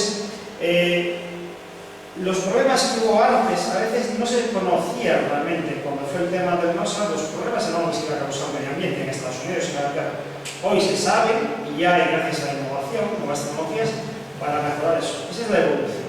Entonces, ¿qué pasa si yo cojo la dora de la lubina? Yo cojo lubina dorada, la lubitura, y sale lo mismo. Cuando yo me voy a acampados aquí detrás de la toja, pesco una dorada, pesco una lubina, y sale distinto, ¿no? Entonces, pero después vamos al salmón y es un pescado cada vez más mejorado y perfeccionado. Todo va avanzando, todo va mejorando. Por ejemplo, es el rodaballo. Han hecho cosas fantásticas. Si hoy come uno rodaballo con el guado nuestro, y va a mirar, analiza el omega 3 que tiene el omega 3. ¿Pero qué comen? Comen pienso, como comen los ¿De pollos. qué están hechos los piensos de pez? No, están hechos de piensos, están hechos de una parte. Los piensos de pesca de agricultura llevan una parte de aceites, que es el pescado, llevan pienso de pescado, es decir, pescado pequeño que se pesca para fabricar los piensos. Y después llevan también, cada vez más introduce proteínas vegetales y se está sustituyendo, porque falta pescado, a veces se está sustituyendo más la proteína de pescado, de la sardina, la leche y todo eso, por proteína vegetal. Pero mira, déjame, perdone, es esto que eso no es cierto, porque para sacar, porque yo lo he vivido en Cataluña, para sacar el pienso para las acuaculturas, usan la pluma de gallina. La pluma de gallina. Vamos a los pollos, esto que se mata en Cataluña, va para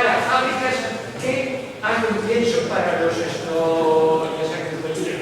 Es tremendamente lo que está pasando en España, ¿eh? Mire, ¿cuánto vale? ¿Usted hace cuántos años no ha comido rodaballos salvajes? Que levante la mano de todos los que están presentes. Yo hace muchos años.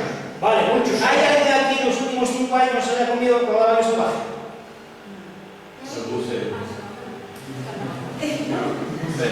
Pues ya está todo dicho. Porque gracias a la agricultura podemos comer rodaballos salvajes. Así de claro. Es importante que la gente coma pescado. Muy importante. Claro, es muy importante, pero yo te voy a decir las consecuencias que nos están metiendo en el pescado. Yo te digo, es una pluma de gallina que las hacen las grandes multinacionales. Y tú vas a Cataluña para sacar las proteínas que le exige el Ministerio de Agricultura. Y lo hacen. Y hay muchas cosas más que no quiero comentarlas aquí. Bueno, pero ¿sabe una cosa? Eso se debe de denunciar. Eso se debe de denunciar. Pero te piden pruebas. Eso se debe denunciar. Mira una cosa. Yo le voy a poner un ejemplo. Vamos a ver. En todos los sitios hay piratas y no piratas. Eso está claro. Pero las exigencias en los mercados alimentarios son cada vez más grandes. Se lo puedo asegurar. Son en Europa cada vez más grandes. El fraude cada vez está más penalizado. Entonces, que hay piratas, joder, del Atlántico, los mayores piratas son los españoles y los ingleses. Usted lo sabe. Entonces, mira, el capital español y americano e inglés. Mira, ahora aquí debía estar todo lleno de gente, porque yo estuve por ahí. La gente para la que nosotros podemos estar trabajando. Y me hicieron caso. Ninguno. Tenemos que hacer reuniones de estas, pero continuamente. Mira, que nuestro secretario me lo está diciendo. Y es esto cierto, porque es que la gente se evade, no hace caso. La gente le preocupa. mire, le voy a poner un ejemplo. Se puede hacer más. Porque a veces las reuniones están bien, pero no son suficientemente eficaces. Sí, pero déjame que te digo que sí, porque esto tiene que ser pasa de boca en boca. Sí, está muy bien, eso está claro. Pero escuche lo que voy a decir. Mire, yo acabé la carrera en el año 89, y empecé a trabajar como mariscadores en ese mismo año, ¿vale? Entonces, estaba yo trabajando en Caramados, que la gente era muy rebelde antes en Caramados, Sí, muy rebelde, Entonces yo estaba ahí trabajando con 30 pescadores, mariscadores y tal, y explicando cómo gestionar los recursos pesqueros, la contaminación, las mareas altas, todo esto, ¿no? Y entonces yo iba por Caramados, yo soy un pueblo de agua, y veo que están poniendo ahí un emisario. Emisario que, joder, salía en las depuradoras de moluscos. Hay que echarle pelotas, Emisarios y depuradora a las depuradoras de moluscos, aquello. Entonces, fui a hablar con un alcalde, un maestro. Y dije, oiga, mire, esto es correcto, esto van a hacer aquí un emisario. Sí, se va a hacer.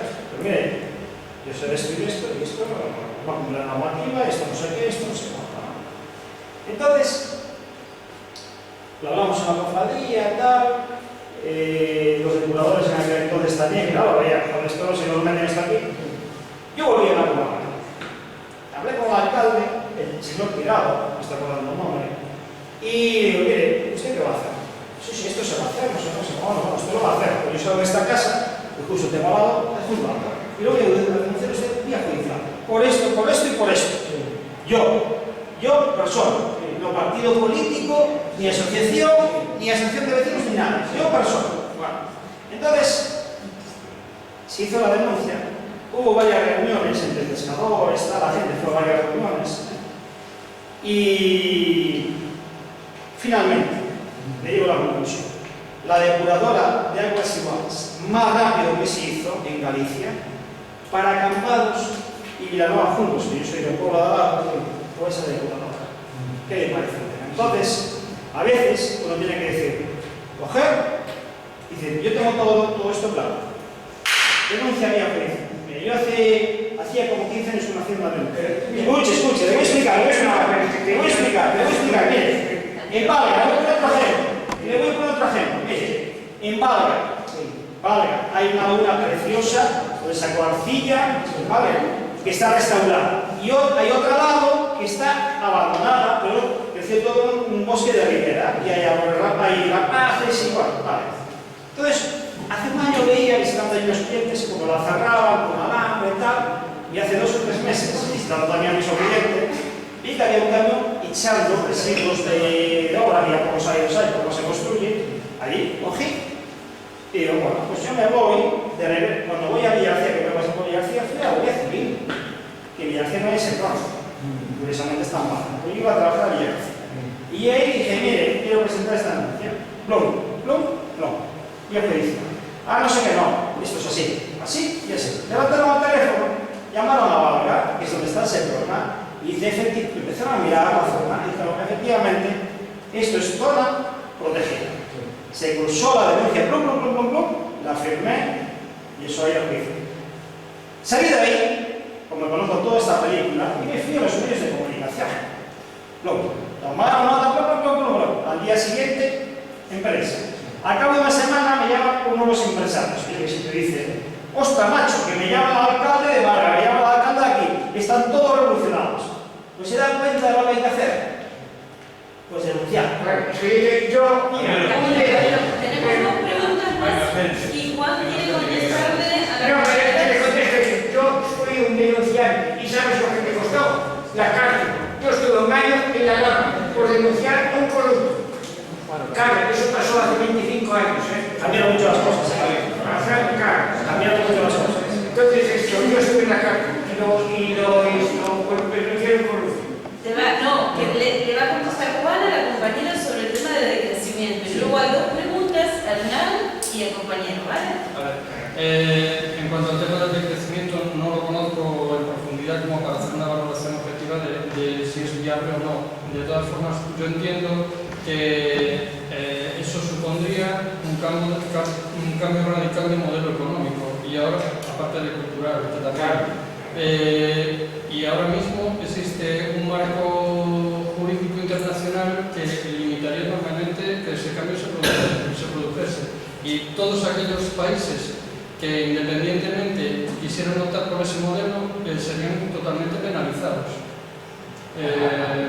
Independientemente de la gravedad de las penalizaciones, porque tengamos en cuenta que ahora funcionamos en una economía global. Totalmente. Entonces, esa globalidad, esa mentalidad global implica que todos sigamos las mismas normas. Es como estar todos corriendo en una cinta andadora. El que se para, desaparece del mapa. Entonces, sí es verdad que por un lado, tienen que ser los organismos internacionales los que vayan cambiando la política, pero también desde abajo la ciudadanía tiene que hacer que esas instituciones la cambien y que cambien el enfoque. ¿Cómo podemos hacer eso? O a través de la movilización social directamente, o haciendo que personas comprometidas con ese tipo de políticas accedan a esas instituciones y hagan el cambio desde dentro. Por lo menos es como veo yo. Sí. Ahora la pregunta es, Hernán. Si se utiliza el antibiótico, se sigue utilizando. Y si los filtros los retienen. En este sistema de enseñanza, sí, han logrado en Guadalajara, por ejemplo, eliminar antibióticos, porque además lo que están utilizando es vacunas. Y entonces el sistema en este momento está bastante utilizado, porque llevan como 10 años trabajando más o menos. ¿No lo utilizan entonces? No sé, estoy hablando del tema de la Bavaria, por ejemplo, es que no os puse una fotografía en Holanda, no sé si todos, pero cuando optimizas también trabaja gente muy técnica, a veces también trabajan químicos. Entonces, cuando tú tienes el sistema muy optimizado, porque has trabajado, esto requiere ser un proceso periódico de así, ¿no? Llega, cada piloto de demostración lo pones en marcha, es como una depuradora de aguas suaves. Contratas una empresa, cada que después de estar hecha la empresa, hay una puesta en marcha de un año y medio, ¿no? Pues estos sistemas también requieren una puesta en marcha de un año y medio para que se optimice todo el proceso. Entonces, obviamente lo que se busca es la distribución de antibióticos. Y por sentido común ya desde hace años en el futuro lo que está utilizando es vacunas, pero aquí en el tema por ejemplo de la presa banda no utilizan antibióticos. Ninguno, porque quitan la bacteria del agua tanto que no toman el Claro, ahí sabes que utiliza el ultravioleta, se utiliza mucho en el agua, te pasa el agua con el ultravioleta. Claro, porque tú tienes los biofiltros y ahí está, es el soporte de las bacterias, ¿no? El agua sale, y tú tienes ultravioleta que te mata las bacterias y después entra en el sistema, en los tanques. Es muy evolucionado, ¿no? Además evolucionado. Hombre, con deciros que están los japoneses y coreanos detrás de esta tecnología que se ha desarrollado en Galicia a través de gallegos y noruegos. Estos momentos, estos momentos. ¿En qué caso de si abrir la pesca no? Porque parece que está en la costa de la muerte, por ahí, buscando para abrir, utilizarían esta tecnología, ¿no? No sé, nosotros lo hicimos hace 15 años, 20 años, pero no quisiéramos. Pero bueno, ahora todo cambia, pero está muy abajo, está avalada, es decir, todo pasa y todo evoluciona. Es lo que hay que decir. El DDT fue un serio problema para el medio ambiente, es lo que había en aquel entonces. Después se descubrió los piretoides sintéticos a través del conocimiento de las piretrinas y se están utilizando masivamente. Pero bueno, todo avanza, es decir, hemos cometido muchos errores.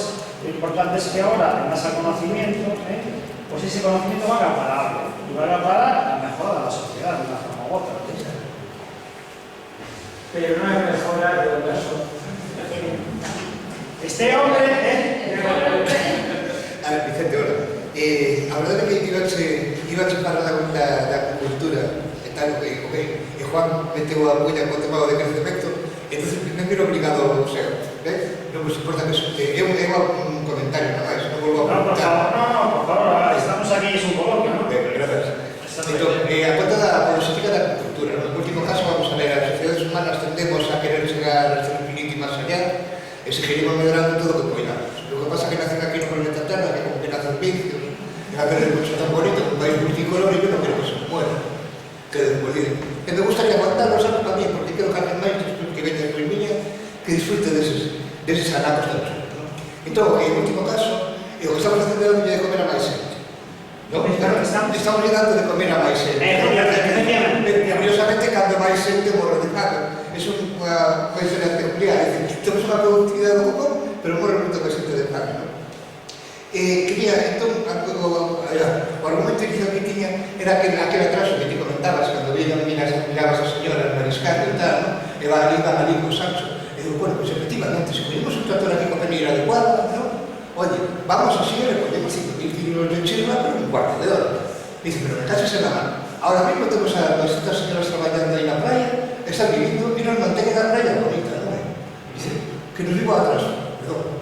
No, esa es una buena observación que yo me pregunté muchas veces, te voy a contestar. Mira, si tienes otro comentario, contesto. Sí, digo, mátame un monólogo. Vale, eso sí, te voy a contestar. Iso pode falarse da sostenibilidade que sí, efectivamente. Respecto da escasa man de obra, porque falabas unha das piscinas majísimas que pusese, esa de Testrales, parece que era, creo que decías que estaba maniobrada por despido. 10 personas. Bueno, perdón, que se dice 10 personas, naturalmente. No, 10 personas, 10 personas igual. O sea, por 10 personas, entonces, joder, o que producirá, pero sin embargo no estamos generando man de obra. Se generan recursos por capitalista, para la persona, ¿no? Para las personas invertir, ¿no? Y para las personas. Entonces, eso no hay gente que tiene que inventar esos recursos y no podemos ir a los recursos naturales también.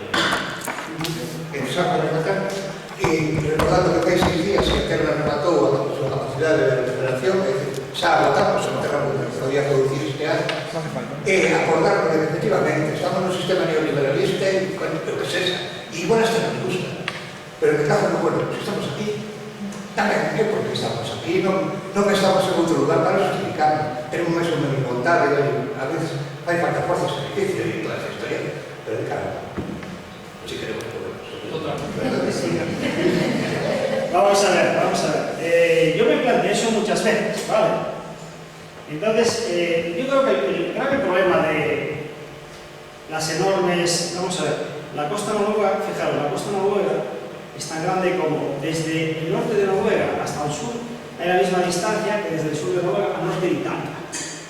Joder, es que eso es enorme, ¿no? Entonces, claro, efectivamente hay mucha costa.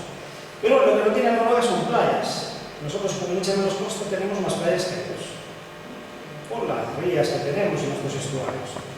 Entonces, yo estuve en muchas zonas de Galicia, en las playas, que me encantan, y ahí los arenales están muy introducidos. Te voy a poner un ejemplo. Estos días en Moaña, sabéis que estos días baja mucho la marea, ¿no?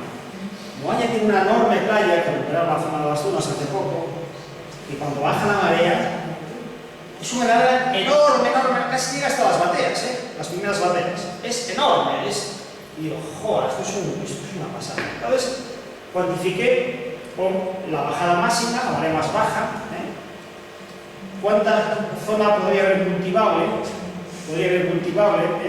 a una profundidad adecuada, con la marea más baja de estos vídeos.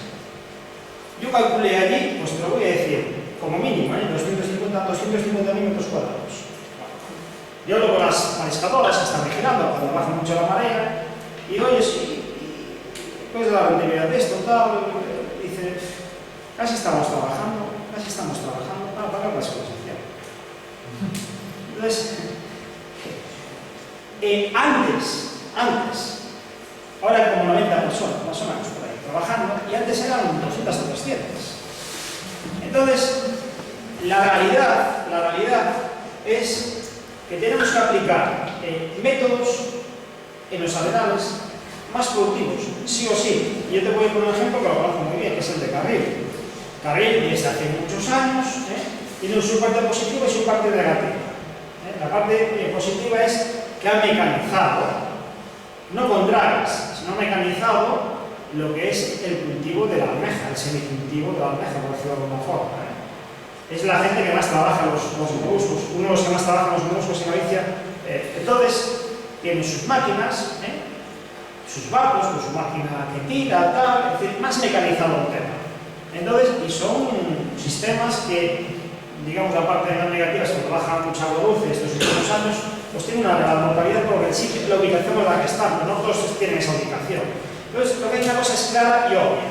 Si nosotros construimos hatcheries, muchas de ellas, no todas, con dinero público, se abren y se cierran, subvenciones muertas.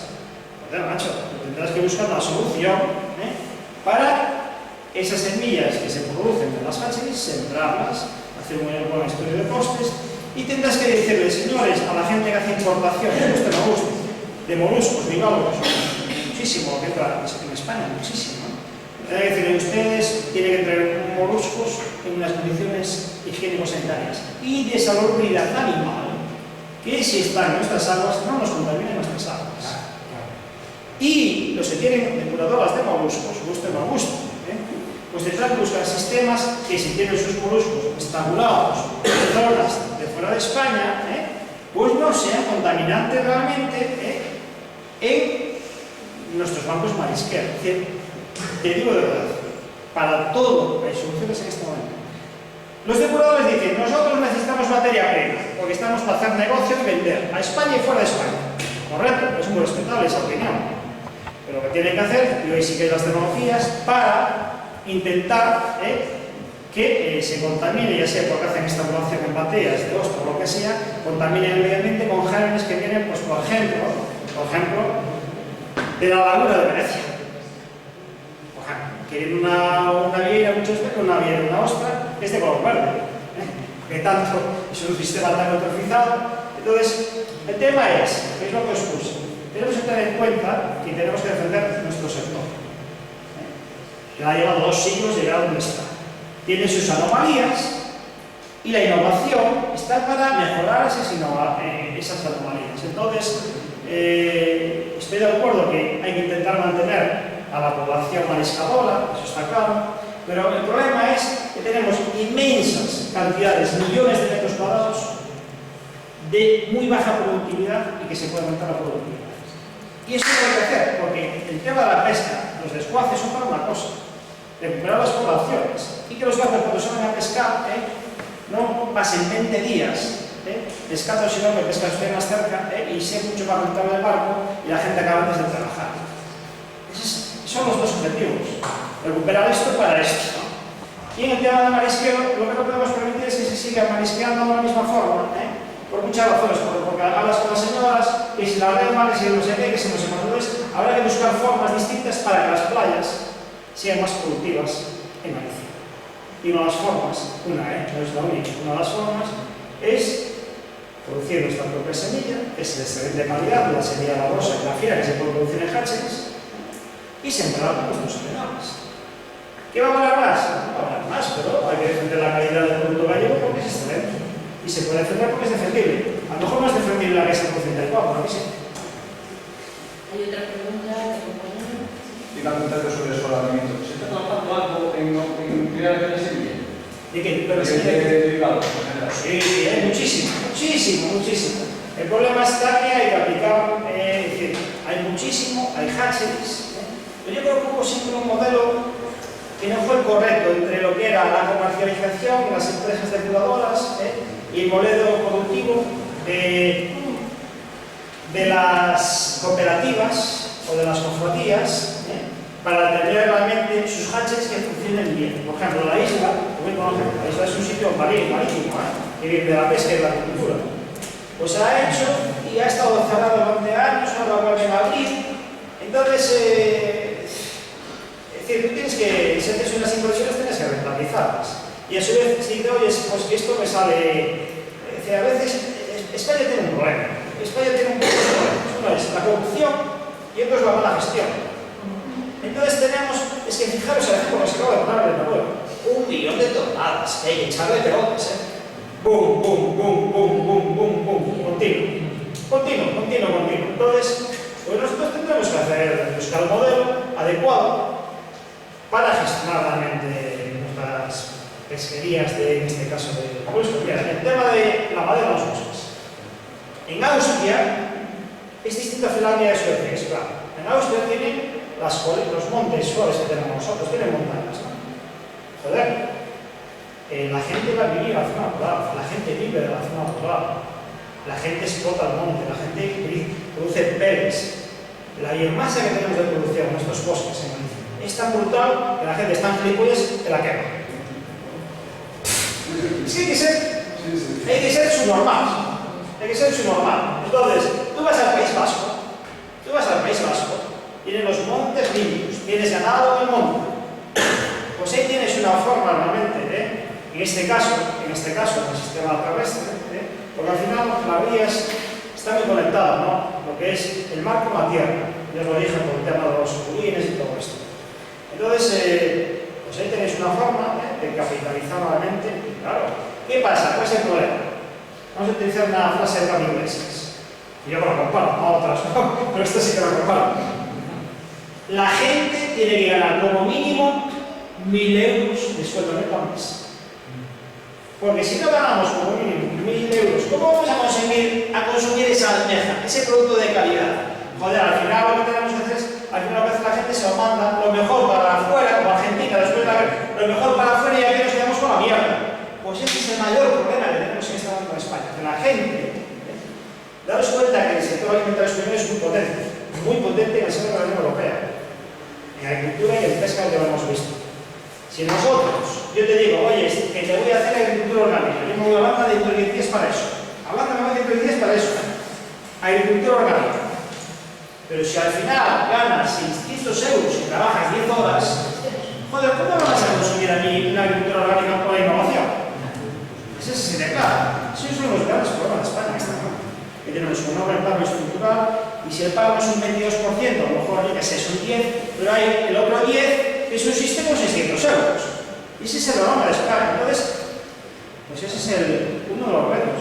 Pues Podemos tiene que seguir una línea para conseguir llegar al poder. Si no llegamos al poder, eso no se va a cambiar.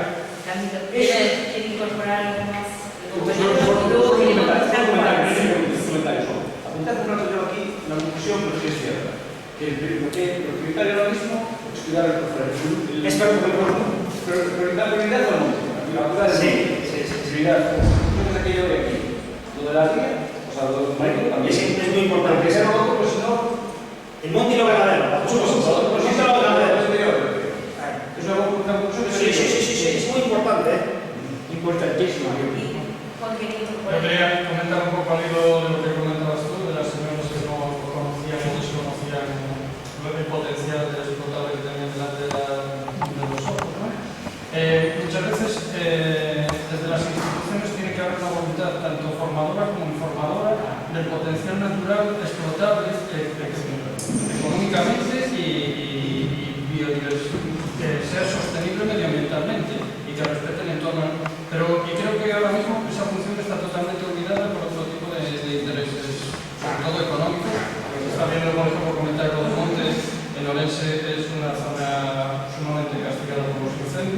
tenemos un recurso natural forestal amplísimo y sin embargo no está súper abandonado. Y ya no solo en verano, sino durante el resto del año. Y esa explotación como recurso natural también sería una manera de arraigar a la gente al rural, sobre todo en las zonas del interior que son las más despobladas. Aquí, por ejemplo, en la franja costera, digamos, la línea costera que va, bueno, todo el Atlántico, tenéis unos índices poblacionales totalmente distintos a lo que es de la Luna para allá. Son dos Galicias diferentes. Entonces, a lo mejor sí esas políticas de explotación forestal racionales y medioambientalmente sostenibles sí serían válidas para arraigar a la población y hacer que la gente volviese al campo a cuidarlo y a vivir de manera, como tú dices, digna, a partir de los 1.000 euros o de la cantidad que sea, ¿no? Pero que sea un punto a partir del que crecer y no una fase de abandono que es lo que parece que está siendo una plataforma de despegue para irse a otro lado y desaparecer y no volver nunca más. Porque en Orense hay parcelas que no se sabe dónde están los dueños. Supongo que por aquí también habrá casos, pero allí es muy masivo. Entonces, ya no solo que estén en España, sino por Sudamérica, por Europa, un abandono total. Y eso es caldo de cultivo de los incendios todos los veranos, matemáticamente. ¿Hay una pregunta atrás? Después era solo, si me podía confirmar la idea que la mayor parte de las cárceles que hay aquí son de capital noruego, capital holandés y las pocas, la mayor parte de las pocas. Depende solo de los que te refieres. En general, dedicado. Y los bateríos siguen yendo a las rocas a coger las tribunas. Sí, mira, te explico. Vamos a ver, en el tema de huesos, las hatcheries que hay, básicamente había dos que empezaron hace 30 años.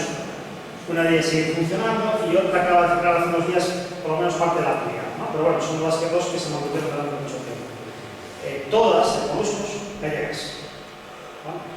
Gallegas. En el tema de los peces, hay de todo. El linguado está en manos española, somos los números unos en producción de linguado del mundo.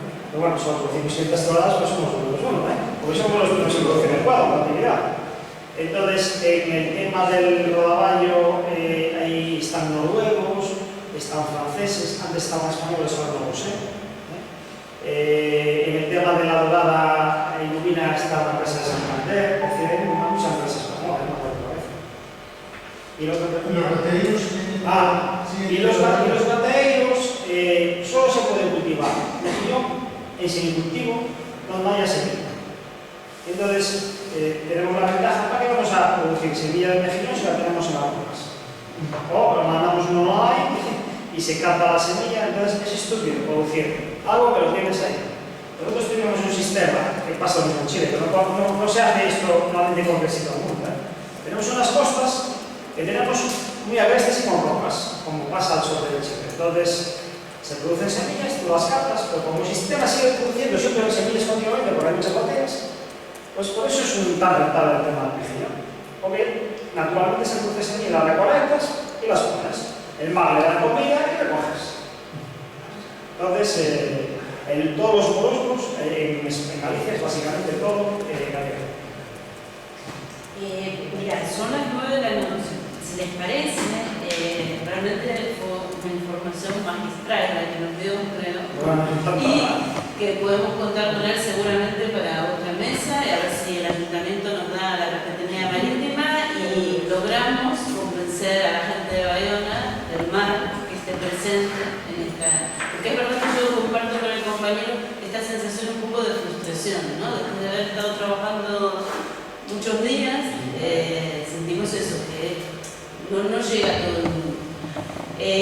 También dejo una reflexión que es un poco el hecho de que la sumativa de conciencias individuales no nos va a dar una conciencia colectiva. Vamos a tener que hacer algo más. Entonces, reflexionar a ver en qué más, cómo lo podemos hacer, ¿sí? Y que creo que sí, que las políticas serias podrían ser el tema de las subvenciones, el tema de los gravamen, el tema de prohibir concretamente lo que nos está haciendo mal a todos. Y eso es con sentido común. Y eso se puede hacer desde las instituciones. Entonces, bueno, si les parece y si no tienen otras preguntas, vamos a partir.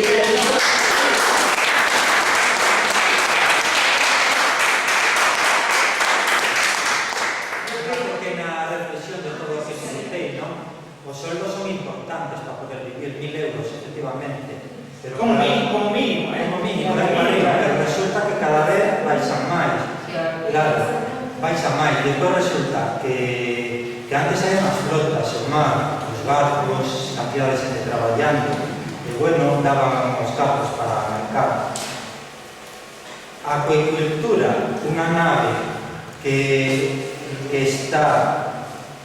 aleva moito persoas, e resulta que eu sempre pensei que o peixe de acuicultura sempre debería ser moitísimo máis barato, resulta que vas a mercar o peixe e ainda máis caro. Despois me preocupa, igual que sabemos que as carnes que son engordadas con antibióticos están máis que... Como non vai haber enfermidades, que non sabemos o que comemos. Sempre nos están vendendo información de que sí, que comen os peixes de acuicultura. Calidade. Os peixes da ría, calidade. Pero como vai a ser calidade se está ence, se non emisarios, se a depuradora, todo é calidade. Sempre nos venderon que o coche gasolina contaminaba máis, e resulta que agora é mentira, que contamina máis o diésel. Isto hai que buscarlle un razonamento de que todos cheguemos a unha conclusión óptima, porque nos enganan como queren. Estamos nun século de exceso de información, e xa non sabemos como coller toda a información e asimilala e decir cal é boa ou cal é menos boa. Un término psicoanalítico sería que vivimos en una sensación psicótica, que quiere decir, nos están diciendo que estemos fuera del sistema, desde dentro del sistema. Entonces, claro, es muy difícil llevar esto en el día a día, como por más que tengas conciencia, es muy difícil, ¿no? Es una contradicción justamente del sistema. É complicado porque este sistema tamén encauza, te deixas levar por él, porque aparentemente cando vives vas vivindo. Porque estamos trabajando con un elemento que es el deseo, pero lo prueba él. O sea, todos queremos vivir con unas condiciones de vida más o menos dignas, ¿vale? Entonces, claro, nos hemos acostumbrado y no queremos perder eso, y somos muchos. A mí la dignidad no tiene nada que ver con salir de vacaciones todos los años, tiene que ver con comer todos los días, y yo llevo 5 meses sensibilizada animalísticamente porque no le voy a dar un duro a esa industria que maltrata vilmente todos los animales. Entonces, como verduras, como vegetales. Las 2/3 partes de forraje mundial es para animales. Entonces estamos contaminando a lo bestia, a lo bestia, a lo bestia. Es un tira para adelante, explote. Lo malo que no va a explotar como una bombilla. Va a explotar poquito a poco y a los que le toque vivirlo lo van a pasar muy mal. Muy mal. Cuando ricos irán a la estación espacial. Sí, bueno, por favor, por mí no pasa nada. Muchas gracias por la... Nada, vosotros. El calentamiento global. Sí, una consecuencia del sistema económico. Para